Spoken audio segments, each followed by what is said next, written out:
Hello viewers, welcome back to my channel. তো সবাইকে good morning. তো কেমন আছো তোমরা সবাই? আশা করি সবাই খুব ভালোই আছো। তো যারা আমার চ্যানেলে আছো, নতুন আছো, যদি এই ভিডিওটা ভালো লেগে থাকে অবশ্যই লাইক কমেন্ট শেয়ার করে দেবে। তো আজকে আমি তোমাদেরকে দেখাবো যে ছোট বাচ্চাদের যে নতুন যে নিউবর্ন বেবিদের জন্য সেলাই মেশিনে কীভাবে পুরনো শাড়ি দিয়ে কাঁথা সেলাই করে নিতে পারে। তো এটা খুব সহজ পদ্ধতি। তো চলো দেরি না করে আমি ভিডিওটা শুরু করে নিচ্ছি। তো এখানে এই যে দেখো, আমি এখানে বিছিয়ে নিলাম কাপড়ের একটা টুকরো, একটা নরম কাপড়। তো ছোট যেহেতু নিউবর্ন বেবিরা খুবই সেন্সিটিভ হয়, তো সেই জন্য ওদের জন্য নরম কাপড়টা ইউজ করাটাই বেটার। তো সেই জন্য এই যে দেখো, আমি এই কাঁথাগুলো বানাচ্ছি তোমাদেরকে দেখানোর জন্য। তো যারা জানো না যে সেলাই মেশিনে ছোট বাচ্চাদের জন্য কাঁথা সেলানো যায়, তো তাদের জন্যই এই ভিডিওটা আজকে। তো এই যে দেখো, বিছানোর পরে আমি উপর দিয়ে আরও একটা কাপড় বিছিয়ে দিলাম। এটা অবশ্যই তোমরা দেখতে পাচ্ছ। যদি বুঝতে তোমাদের কোনো অসুবিধা হয় তাহলে অবশ্যই আমাকে কমেন্টে জানিও। তো এই যে দেখো, আমি সাইডটাকে ভাঁজ করে সাইডের যে সাইডটাকে আমি ভিতর দিকে দিয়ে দিচ্ছি, ঠিক আছে? তো সাইডটা, এই সাইডগুলো ভিতর দিকে দিলে কি হবে, যে কাপড়টা যে ছেঁড়া হয়েছে ওটার থেকে এক্সট্রা কোনো সুতা বেরোবে। তো আমি এইভাবে সাইডগুলোকে ভিতর দিকে মুড়ে ভাঁজ করে নিচ্ছি।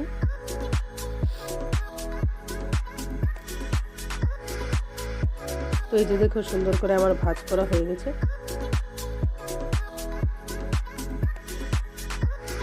যে এইভাবে মুড়ে ভেঙে নিতে হবে।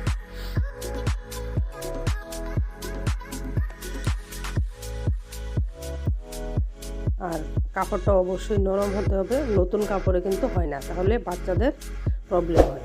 তো দেখো, আমি সেলাইটা শুরু করে নিচ্ছি এখান থেকে। এটা খুবই সহজ, তোমরা অবশ্যই পারবে এটা চেষ্টা করলে। তো এটা আমি দেখো, সবার প্রথমে আমি সাইডটাকে আগে সেলাই দিয়ে দিচ্ছি পুরোটা, মানে এই যে কাঁথাটা আছে এটার চারোটা সাইড আমি সেলাই দিয়ে দেবো।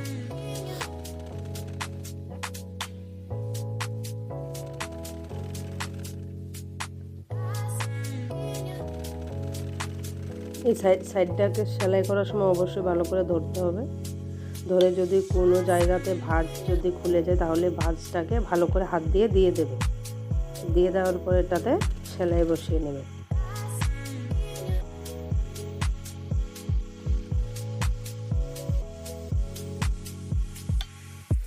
তো এই যে দেখতে পাচ্ছ, দুই সাইড আমার সেলাই হয়ে গেছে। এবার বাকিটাও আমি সেলাই দিয়ে নেব। তো এইভাবে কাঁথা সেলাই করলে খুবই সহজভাবে এবং খুব তাড়াতাড়ি সেলাই করা যায়। 5 মিনিটও লাগবে না তোমার। তুমি যদি এইভাবে সেলাই করো তাহলে 5 মিনিটের মধ্যে কাঁথা সেলাই হয়ে যাবে। তো যদি ডিজাইন করতে চাও সেটাও পারবে, যে কোনো সেলাই করতে পারবে মেশিন। ছোটো বাচ্চাদের জন্য নরম কাপড় দিয়ে যে কোনো সেলাই দিয়ে কাঁথা সেলাই করতে পারবে। তো এই যে দেখো, এখান থেকে আমি পুরোটা মেশিন থেকে এটাকে বের করব না, মেশিনে রেখে আমি পুরোটা কাঁথা এক জায়গাতে আমি এটা সেলাই করব। তো এই যে দেখো, ঘুরিয়ে ঘুরিয়ে আমি এটাকে চারদিকে ঘুরিয়ে সেলাই করে নিচ্ছি।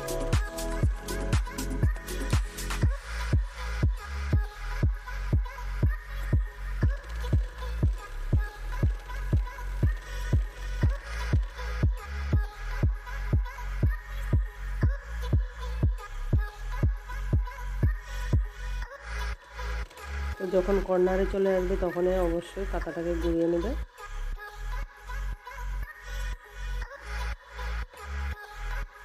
এই যে দেখো কীভাবে ঘোরাতে হয়।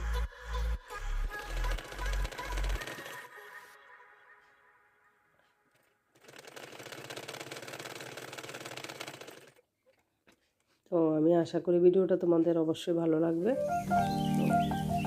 লাইক কমেন্ট শেয়ার করতে ভুলবে না ফ্রেন্ডস।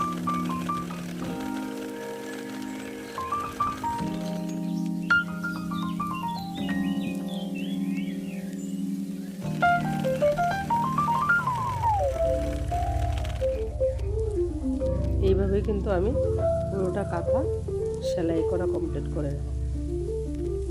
এটা মেশিন থেকে বেরও করতে হবে না, ঠিক একইভাবে পুরোটা কমপ্লিট করে নেব।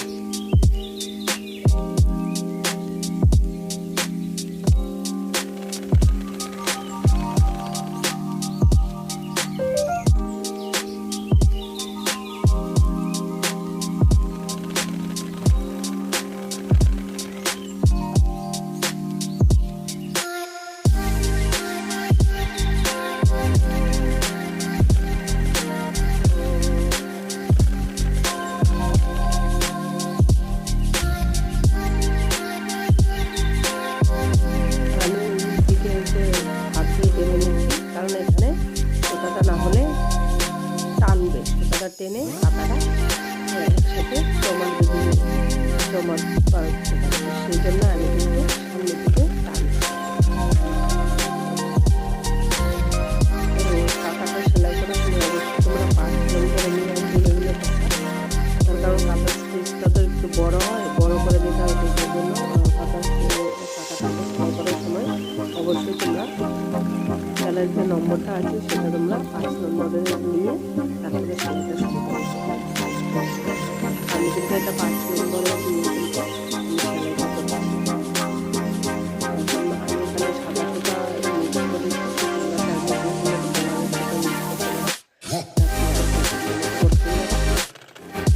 ডিজাইনটাও তোমরা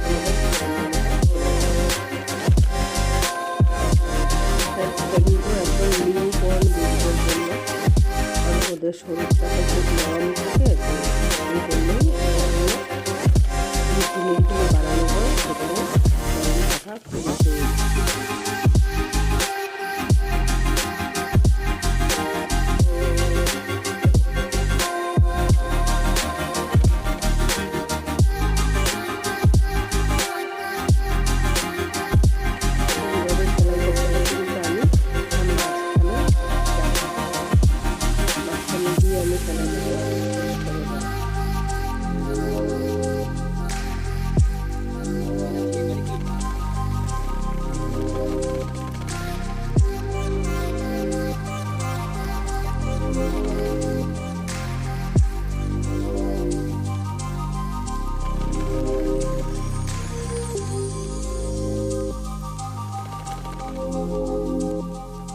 তো এই যে দেখো আমার কাঁথাটার সেলাই কিন্তু কমপ্লিট হয়ে গেছে।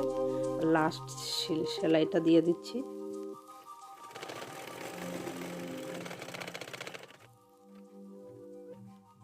বাস, তো পুরো কমপ্লিট হয়ে গেছে। তো এটা কিন্তু বেশি সময় নেয়নি, বেশি সময় কিন্তু লাগেনি কাঁথাটা সেলাই করতে। তো এই যে দেখো, তো আমি এখানে 2টো কাঁথা সেলাই করেছি। তো ঠিক আছে বন্ধুরা, ভিডিওটা আজকে এ পর্যন্তই। তো দেখা হচ্ছে নেক্সট ভিডিওতে। কেমন লাগলো অবশ্যই কিন্তু কমেন্টে জানাবে।